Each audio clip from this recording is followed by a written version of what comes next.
à toutes et à tous. Nous allons donc vous présenter notre sélection pour cette semaine. Nous avons retenu pour vous les élections législatives, second tour dans les 4 circonscriptions. Mobilisation du personnel soignant du CHUM. Et puis la grève illimitée dans les transports maritimes. Quand même un dernier titre, la situation financière de la Fédération des Yolons de Martinique menace la tenue du tour.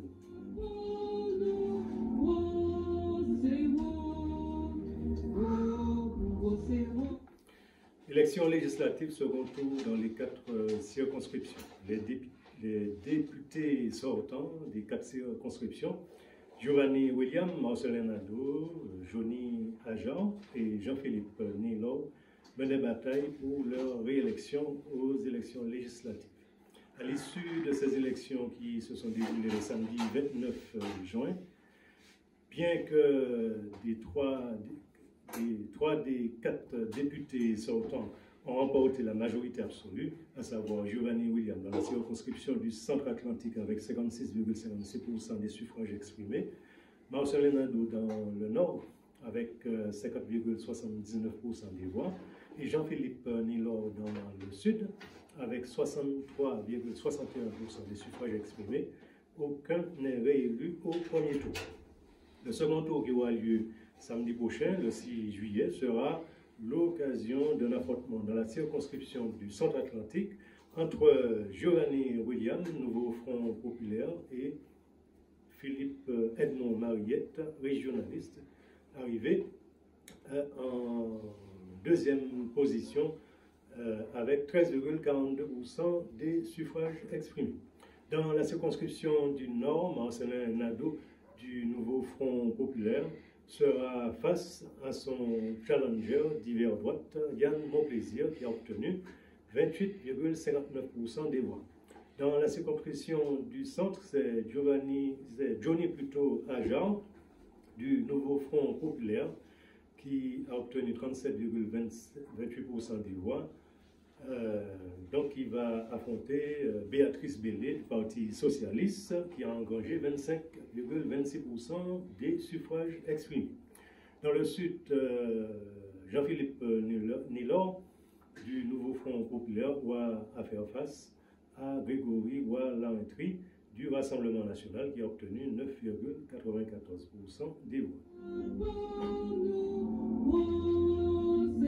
Mobilisation du personnel soignant du CHUM. Il y a plusieurs semaines, un préavis de grève avait été adressé à la direction du CHUM, le centre hospitalier universitaire de Martinique, mais il est resté sans effet. Les personnels mobilisés soutenus par le syndicat FO Santé ont donc été contraints de passer à la vitesse supérieure et d'installer le mercredi 26 juin un barrage filtrant aux accès de la MFME et du CHUM à Fort-de-France afin de dénoncer la fermeture des services et de lits, l'accélération de la dégradation de la prise en charge, le manque de moyens et les nombreux dysfonctionnements qui affectent notamment les urgences et le bloc opératoire.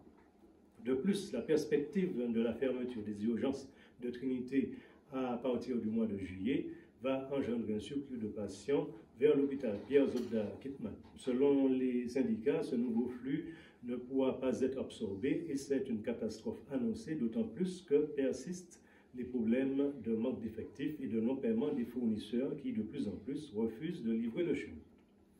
Le lendemain, jeudi, les grévistes ont donc organisé une opération Molokoï sur l'autoroute entre le Lamentin et Fort-de-France, engendrant des embouteillages monstres. Les premières négociations avec la direction ont permis d'obtenir l'abandon du projet de fermeture des urgences de Trinité. Une solution a été trouvée pour assurer le service. Cependant, tous les points de revendication n'ont pu être abordés et une nouvelle séance de négociation est prévue pour le mercredi 3 juillet. En attendant, le travail a repris.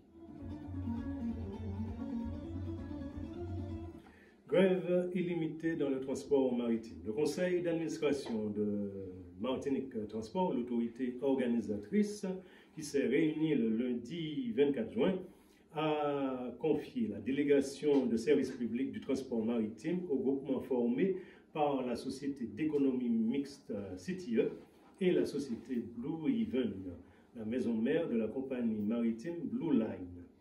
Ce groupement était le seul candidat en lice pour la reprise de la nouvelle délégation de service public qui devrait débuter le 1er juillet prochain.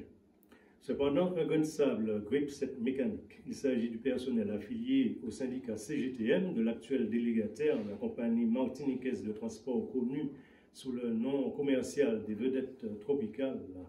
Il s'est mis en grève illimitée à partir du vendredi 28 juin 2024. Les grévistes déclarent que Martinique Transport ne respecte pas le protocole d'accord signé il y a 2 mois. Cet accord semblait pourtant apporter la satisfaction des parties à l'issue du conflit en avril dernier. Mais lors d'une réunion de suivi, le syndicat déclare que Martinique Transport est revenu sur des points du protocole qui avaient été signés.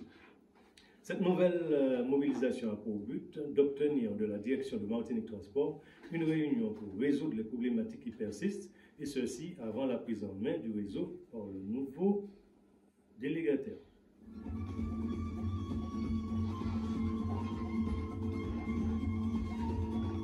La situation financière préoccupante de la société des Yoles Rondes de Martinique menace la tenue du Tour de cette année. Le Tour de la Martinique des Yoles Rondes est une véritable institution traditionnelle qui véhicule les valeurs de solidarité et de générosité. C'est un élément du patrimoine martiniquais. Cet événement très populaire draine une foule immense à chaque arrivée d'État.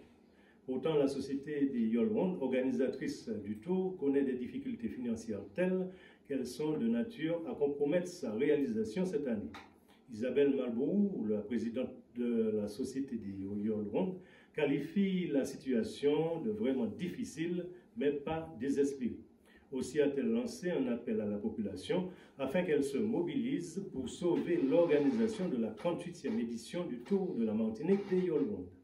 La CTM s'est engagée à verser une subvention de 400 000 € qui devra être entérinée par l'Assemblée plénière, en tout cas la prochaine Assemblée plénière. Une cagnotte en ligne, Letchi, 38e édition du Tour de Martinique des Yoles Rondes, a été mise en place pour recueillir les dons des Martiniquais.